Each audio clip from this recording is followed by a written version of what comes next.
Kayaknya lagi heboh banget nih Mas Giring mau naik di Pilpres 2024 nanti.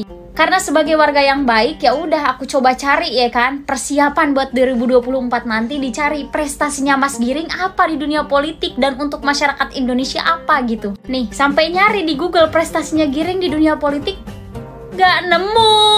Tapi kita harus tetap husnuzon, mungkin kinerja baiknya tetap ada gitu. Kita coba cari juga. Sudah menggunakan keywords kayak gini aja gak nemu juga. Di Google tuh cuman adanya kayak menghujat Pak Anies, Pak Anies, Pak Anies, Pak Anies. Ini kalau warga Indonesia yang biasa aja gitu, yang cuman punya akal doang gitu. Kalau misalkan 2024 nanti cuman ada Mas Giring sama Pak Anies, ya orang pasti milih Pak Anies. Kenapa? Karena meskipun pasti ada kebijakan yang kontroversi, tapi dia memiliki kinerja gitu.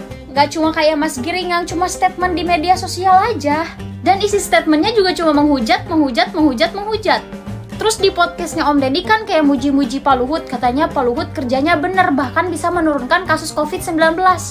BTW kasihan ya yang nakes, TNI, Polri, mahasiswa yang nyebarin vaksin ke seluruh Indonesia nggak dipuji sama Mas Giring. Kalau cuma modal jadi ketua partai menghujat satu pemerintahan dan memuji pemerintahan lain, gue juga bisa kali ya jadi calon presiden 2024 nanti. Tinggal bikin aja gitu partai. Saran nih ya Mas Giring dari aku yang bukan siapa-siapa gitu, mendingan Mas Giring jadi mitra kritis pemerintah kayak aku aja gitu. Soalnya narasi-narasi yang dibuat sama Mas Giring itu kayak cocoknya jadi mitra kritis pemangku kebijakan, bukan orang yang menjadi pemangku kebijakan. Itu menurut pendapat aku ya Mas Giring ya.